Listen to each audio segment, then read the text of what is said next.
So wanted to share that with you. The other aspect is that, and one of the reasons, I mean, the fact that it's so complicated. To tell you just a little bit about what happened, the lung transplant, which I know is remarkable, as it says there for Apollo.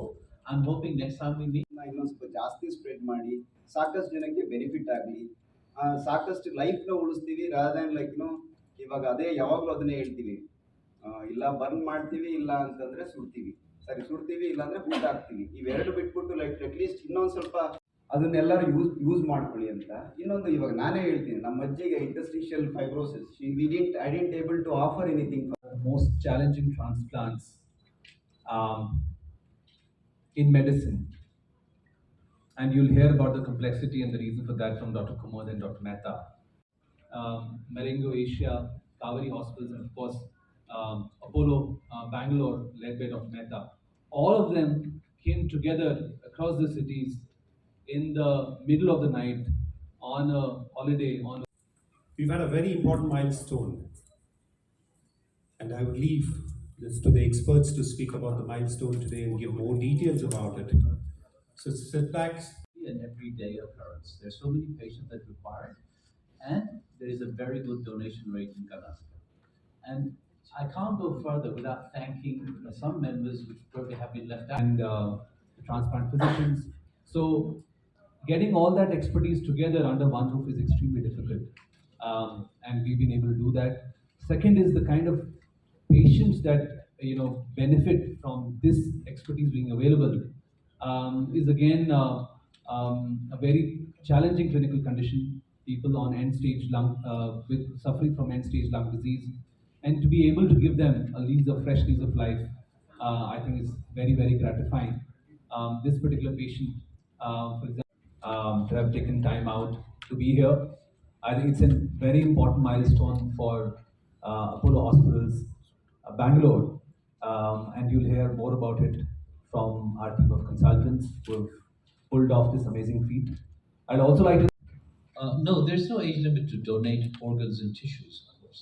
But each organ and tissues for transplant purposes will have their defined ages. For lungs, personally, I will accept. To require oxygen or who are worsening after their index admission, these are the patients for whom lung transplant is necessary. So for majority of patients, this is not something that is needed. That is what I want to first tell. So even if for majority of people, let's assume that only 0.1% requires transplant. For a country of 1.4 billion, it's a huge number, right? Because absolute numbers are very large. So at the moment, the number of transplant centers are few and far behind, which is why this model of people getting together and making. If we take the clock back 7 to 8 years ago, not that far behind, this was the story. And being in the field for 20 to 25 years, having worked both in the West and in India, it was really difficult.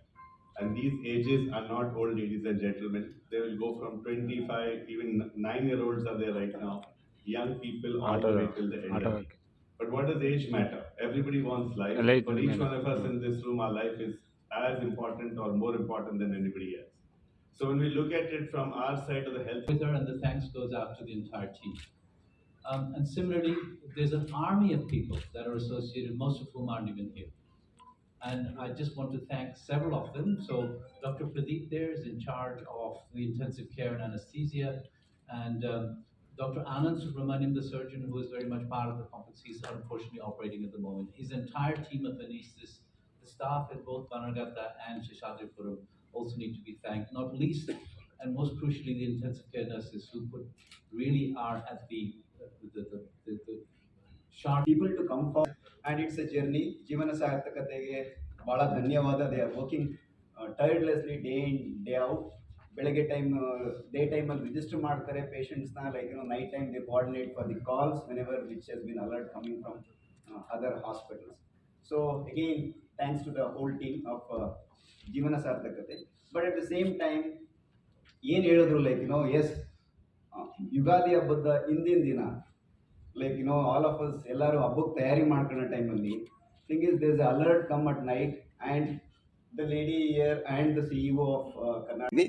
ಅದರಲ್ಲಿ ಇನ್ನೂ ಒಂದು ಸ್ವಲ್ಪ organ ಡೊನೇಷನ್ಗೆ awareness ಜಾಸ್ತಿ create ಮಾಡಿದಷ್ಟು ಒಳ್ಳೆಯದು. ಯಾಕೆ ಅಂತಂದರೆ ಬರೀ ಕಿಡ್ನಿ ಮತ್ತು ಲಿವರ್ ಅಷ್ಟೇ ಅಲ್ಲ, ಶ್ವಾಸಕೋಶ, ಲಂಗ್ಸು ಮತ್ತು ಹಾರ್ಟ್ ಅದನ್ನು ಟ್ರಾನ್ಸ್ಪ್ಲಾಂಟ್ ಮಾಡೋ ಶಕ್ತಿ ಇದೆ.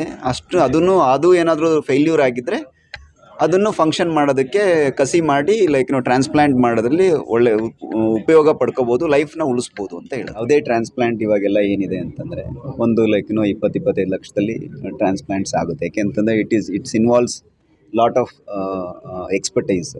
ಅಂದರೆ ಎಲ್ಲ ಡಾಕ್ಟರ್ಸ್ ಬೇಕು, ಅದ್ರ ಜೊತೆಗೆ ಸರ್ಜರಿನೇ 5-6 ಗಂಟೆ ಆಗೋಗುತ್ತೆ. ಯಾವಾಗ್ಲೂ ಎಲ್ಲರೂ ಅಂದರೆ ಬರೀ ಡಾಕ್ಟರ್ಸ್ ಒಬ್ಬರೇ ಅಲ್ಲ, ಸಾಕಷ್ಟು ವಾಲಂಟಿಯರ್ ಆರ್ಗನೈಸೇಷನು, NGOಸು, ಜೀವನ ಸಾರ್ಥಕತೆ ಮತ್ತು ಮಾಧ್ಯಮದವರು ಎಲ್ಲರೂ ಸೇರಿಕೊಂಡು ನಾವೆಲ್ಲ ಒಂದು ಆಂದೋಲನ ಮಾಡ್ಬೋದು. ಇದು ಅವಾಗವಾಗ ವರ್ಷದಲ್ಲಿ ಒಂದು ಸತಿ ಮಾಡ್ತಾನೇ ಇರ್ತೀವಿ. We will be keep pushing something other. ನಾವು ಯಾವಾಗ್ಲೂ ಇದನ್ನು ಮಾಡಲೇಬೇಕು, ಮಾಡಿ ಇನ್ನೂ ಸಾಕಷ್ಟು ಅರಿವು ಮೂಡಿಸ್ಬೇಕು. ಇದು ಯಾಕೆ ಅಂತಂದರೆ ಎಷ್ಟೊಂದು ಬ್ರೈನ್ ಡೆಡ್ ಆಗ್ತವೆ. ಪರ್ಟಿಕ್ಯುಲರ್ಲಿ ನಾವು ಇವಾಗ ಹೇಳೋದು ನಿಮ್ಯಾನ್ಸಲ್ಲಿ ಅಥವಾ ಇರ್ಬೋದು, ವಿಕ್ಟೋರಿಯಾದಲ್ಲಿ ಇರ್ಬೋದು, ನಮ್ಮಂಥ ಹಾಸ್ಪಿಟಲ್ ಸ್ವಲ್ಪ ಮೋಟಿವೇಟೆಡ್ ಆಗಿರ್ತೀವಿ. ನಾವು ಜನ ಫ್ಯಾಮ್ಲಿನ ಸ್ವಲ್ಪ ಬಂದು ಆರ್ಗನ್ ಡೊನೇಟ್ ಮಾಡಿ ಅಂತ ಹೇಳ್ತೀವಿ. ಅವ್ರಿಗೊಂದು ಸ್ವಲ್ಪ ಟೈಮ್ ಕೊಡ್ತೀವಿ, ಅವ್ರಿಗೂ ಯೋಚನೆ ಮಾಡೋದಕ್ಕೆ, ಇದು ಮಾಡ್ಕೊಂಡು ಡಿಸಿಷನ್ ಮಾಡೋದಕ್ಕೆ. ಬಟ್ ಬೇರೆ ಕಡೆಯಲ್ಲಿ ಜಾಸ್ತಿ ಇದ್ದಾಗ, ಅಬಂಡೆನ್ಸ್ ಇದ್ದಾಗ ಅವ್ರಿಗೆ ಪೇಷಂಟ್ ಟ್ರೀಟ್ ಮಾಡೋದಕ್ಕೆ ಟೈಮ್ ಇರೋದಿಲ್ಲ, ಅಲ್ಲಿ ಕೌನ್ಸಿಲಿಂಗ್ ಮಾಡೋದು ಕಷ್ಟ ಆಗುತ್ತೆ ಅದಕ್ಕೆ. ಬಟ್ ಆದ್ರೂ ಲಾ ಇದೆ. ನಾವು ಯಾವುದೇ ಪೇಷಂಟು ಬ್ರೈನ್ ಡೆಡ್ ಡಿಕ್ಲೇರ್ ಆದರೆ ಪೇಷಂಟ್ಸ್ ಫ್ಯಾಮಿಲಿಗೆ ಆರ್ಗನ್ ಡೊನೇಷನ್ಗೆ ಆಫರ್ ಮಾಡಬೇಕು ಅನ್ನೋದಿದೆ. ಬಟ್ ಸೇವಿಂಗ್ ಲೈಫ್ ಪ್ರಯಾರಿಟಿ ಬಂದಾಗ ಇದ್ರಲ್ಲಿ ಸ್ವಲ್ಪ ನಿಟ್ಟಿನಲ್ಲೆಲ್ಲೋ ಇದಾಗುತ್ತೆ. ಬಟ್ ಇನ್ನೂ ಒಂದು ಸ್ವಲ್ಪ ಅವೇರ್ನೆಸ್ ಕ್ರಿಯೇಟ್ ಮಾಡಿದ್ರೆ ಜನನೇ ಕೇಳ್ತಾರೆ. ಆರ್ಗನ್ ಡೊನೇಷನಲ್ಲಿ 2 ಥರ ಇದೆ. ಒಂದು ಲಿವಿಂಗ್ ಡೋನರ್ ಅಂತ, ಇನ್ನೊಂದು ಕೆಡವರ್ ಡೋನರ್ ಅಂತ. ಲಿವಿಂಗ್ ಡೋನರ್ ಏನಂತಂದರೆ ಜೀವಂತವಾಗಿದ್ದಾಗ ಅವರಲ್ಲಿ ಆರ್ಗನ್ಸು ಅಥವಾ part of the body can be donate ಮಾಡ್ಬೋದು. ಸೊ ಅದಕ್ಕೆ ಯೂಶ್ವಲಿ ನಮ್ಮಲ್ಲಿ ಇವಾಗ ಜಾಸ್ತಿ ಗೊತ್ತಿರೋದು ಒಂದು ಕಿಡ್ನಿ ಟ್ರಾನ್ಸ್ಪ್ಲಾಂಟು, ಇನ್ನೊಂದು ಲಿವರ್ ಟ್ರಾನ್ಸ್ಪ್ಲಾಂಟು, ಇನ್ನೊಂದು ಬೋನ್ ಮ್ಯಾರೋ ಟ್ರಾನ್ಸ್ಪ್ಲಾಂಟ್ಸ್. ಇವು 3 ಇದರಲ್ಲಿ we are using the living ಡೋನರ್ನ ಯೂಸ್ ಮಾಡ್ಕೊತೀವಿ. ಇನ್ನು ಮಿಕ್ಕಿದ್ದು ಬೇರೆ ಆರ್ಗನ್ಸ್ ಏನಿದೆ ಅದೆಲ್ಲದಕ್ಕೂ ಕೆಡವರ್ ಆರ್ಗನ್ ಡೊನೇಷನ್ ಅಂತ ಹೇಳ್ತಾರೆ. ಕೆಡವರ್ ಆರ್ಗನ್ ಡೊನೇಷನ್ ಅಂತಂದರೆ ಬ್ರೈನ್ ಡೆತ್ ಡಿಕ್ಲೇರ್ ಆದಮೇಲೆ ಏನು ಹಾರ್ಟು ಫಂಕ್ಷನ್ ಮಾಡ್ತಾ ಇರುತ್ತೆ, ಲಂಗ್ಸು ವೆಂಟಿಲೇಟರ್ ಉಸಿರಾಡ್ತಾ ಆಗ್ತಾ ಇರುತ್ತೆ, ಆ ಪ್ರಿಸರ್ವ್ಡ್ ಆರ್ಗನ್ಸ್ ಏನಿರ್ತವೆ ಅದನ್ನು ಯಾವುದಾದ್ರೂ ವಯಬಲ್ ಆಗಿರೋದ್ರೆ, ಫಿಟ್ಟು ಟ್ರಾನ್ಸ್ಪ್ಲಾಂಟ್ ಆಗಿರೋಂಥ ಆರ್ಗನ್ ಇದ್ದರೆ ಅದನ್ನು ತೊಗೊಂಡು ಟ್ರಾನ್ಸ್ಪ್ಲಾಂಟ್ ಮಾಡ್ತಾರೆ. ಡೆತ್ ಆದರೆ that is a natural death ಅಲ್ವಾ, ಅಲ್ಲಿ ಏನೂ ಸಪೋರ್ಟ್ ಇರೋದಿಲ್ಲ. ಇವಾಗ ಬ್ರೈನ್ ಡೆಡ್ ಆದರೆ ಹಾಸ್ಪಿಟಲ್ ಡೆಡ್ ಆಗಿರ್ತಾರೆ. ಬ್ರೈನ್ ಡೆಡ್ಡು ಬ್ರೈನ್ಗೆ ಅಂದರೆ ಸೆಂಟ್ರಲ್ ಸಿಸ್ಟಮ್ಗೆ ಡೆತ್ ಆಗಿರೋದ್ರಿಂದ ಬರೀ ರಿಫ್ಲೆಕ್ಸಲ್ಲಿ ಹಾರ್ಟು ಮತ್ತು ಲಂಗ್ಸು ವರ್ಕ್ ಮಾಡ್ತಾ ಇರುತ್ತೆ, ಹಂಗಾಗಿ ಸರ್ಕ್ಯುಲೇಷನ್ ಆಗ್ತಾ ಇರುತ್ತೆ ಶರೀರಕ್ಕೆಲ್ಲ. ಸೊ ಆರ್ಗನ್ಸ್ನ ಪ್ರಿಸರ್ವ್ ಮಾಡಿರ್ತೀವಿ, ಮೇಂಟೈನ್ ಮಾಡಿರುತ್ತೆ. ಆ ಆರ್ಗನ್ ಪ್ರಿಸರ್ವ್ ಆಗಿ ಮೇಂಟೈನ್ ಆಗಿರೋದ್ರಿಂದ ಆ ಆರ್ಗನ್ನ ಅದೇ ಸ್ಥಿತಿನಲ್ಲಿ ಅದನ್ನು ತೊಗೊಂಡು ಬೇರೆಯವ್ರಿಗೆ ಕಸಿ ಮಾಡಿದ್ರೆ ಅದು ಅಪ್ಟೇಕ್ ಆಗಿ ಅವರು ಫಂಕ್ಷನ್ ಮಾಡೋ ಸಾಧ್ಯತೆ ಜಾಸ್ತಿ ಇರುತ್ತೆ. ಇಲ್ಲ, ಹಾಸ್ಪಿಟಲ್ ಡೆತ್ ಆದರೆ ಹೆಂಗೆ ಅಂತಂದರೆ, ಹಾಸ್ಪಿಟ್ಲಲ್ಲಿ ಬ್ರೈನ್ ಡೆಡ್ ಅಂತ ಡಿಕ್ಲೇರೇಷನ್ ಮಾಡಿದ್ರೆ ಫಸ್ಟು ಡಾಕ್ಟರ್ಸ್ ಎಲ್ಲ ಅಸೆಸ್ ಮಾಡ್ತಾರೆ ಇವ್ರಿಗೆ ಬ್ರೈನ್ ಡೆಡ್ ಆಗಿದೆ ಅಂತ. ಅವಾಗ ಗೊತ್ತಾದಾಗ ಅವ್ರಿಗೆ ಅದಕ್ಕೆ ಅಂತಂದು ಬ್ರೈನ್ ಡೆಡ್ ಕಮಿಟಿ ಅಂತ ಇರುತ್ತೆ. ಅದರಲ್ಲಿ 2 ಫಿಸಿಷಿಯನ್ಸು ಅಥವಾ 2 ನ್ಯೂರಾಲಜಿಸ್ಟು, ಅವ್ರುಗಳು 2 ಇಂಡಿಪೆಂಡೆಂಟ್ ಅಸೆಸ್ಮೆಂಟು 6 ಗಂಟೆ ಅಂತರದಲ್ಲಿ ಮಾಡಿ ಅವರು ಟೆಸ್ಟ್ ಕನ್ಫರ್ಮ್ ಆದಾಗ ಅದು ಆರ್ಗನ್ ಡೊನೇಷನ್ಗೆ ಅದು ಬ್ರೈನ್ ಡೆಡ್ ಅಂತ ಇಬ್ಬರು ಸರ್ಟಿಫೈ ಮಾಡಿದ್ರೆ ಇಂಡಿಪೆಂಡೆಂಟ್ ಡಾಕ್ಟರ್ಸು. ಅವರು ಸರ್ಟಿಫೈ ಮಾಡಾದಮೇಲೆ ನಾವು ಜೀವನ ಸಾರ್ಥಕತೆ ಅವ್ರಿಗೆ ಹೇಳ್ತೀವಿ, ಈ ಥರ ಪೇಷಂಟ್ಸ್ ಇದ್ದಾರೆ, ಅವ್ರಿಗೆ ಬ್ರೈನ್ ಡೆಡ್ ಆಗಿದೆ. ಆಮೇಲೆ ನೆಕ್ಸ್ಟು ಫ್ಯಾಮಿಲಿ ಮೆಂಬರ್ಸ್ ಹತ್ರ ಮಾತಾಡ್ತೀವಿ. ಅವ್ರ ಹತ್ರ ಮಾತಾಡಿದಾಗ ಅವರು ಆರ್ಗನ್ ಡೊನೇಷನ್ಗೆ ನಾವು ಒಪ್ಪಿಗೆ ಕೊಟ್ಟರೆ ದೆನ್ ನಾವು ಅವ್ರನ್ನ ಮುಂದುವರಿಯುವುದು. ಇಲ್ಲ ಅಂತಂದರೆ ಅವರು, ಅದಕ್ಕೆ ನಾನು ಹೇಳಿದ್ದು ಆವಾಗಲೇ, ನೀವು ಬರೀ ಆರ್ಗನ್ ಡೊನೇಷನ್ ಕಾರ್ಡ್ ಇಟ್ಕೊಂಡ್ರೆ ಸಾಕಾಗಲ್ಲ, ನೀವು ನಿಮ್ಮ ಮನೆಯವ್ರಿಗೆ, ನಿಮ್ಮ ಹೆಂಡತಿ ಮಕ್ಕಳು ಅಥವಾ ಫ್ರೆಂಡ್ಸ್ಗೆ ಅವ್ರಿಗೆ ಹೇಳ್ಬೇಕು, ನಾನು ಐ ಆಮ್ ವಿಲ್ಲಿಂಗ್ ಫಾರ್, ನನಗೇನಾದರೂ ಆ ಥರ ಸ್ಥಿತಿ ಬಂದರೆ ದಯವಿಟ್ಟು ಆರ್ಗನ್ನ ಡೊನೇಷನ್ ಮಾಡಿ. ಸಾಕಷ್ಟು ಜನ ನನ್ನ ಬಾಡಿ ಡೆತ್ ಆದಮೇಲೆ ಮೆಡಿಕಲ್ ಕಾಲೇಜಸ್ಸಿಗೆ ಕೊಡಿ ಅಂತ ಹೇಳ್ತಾರೆ.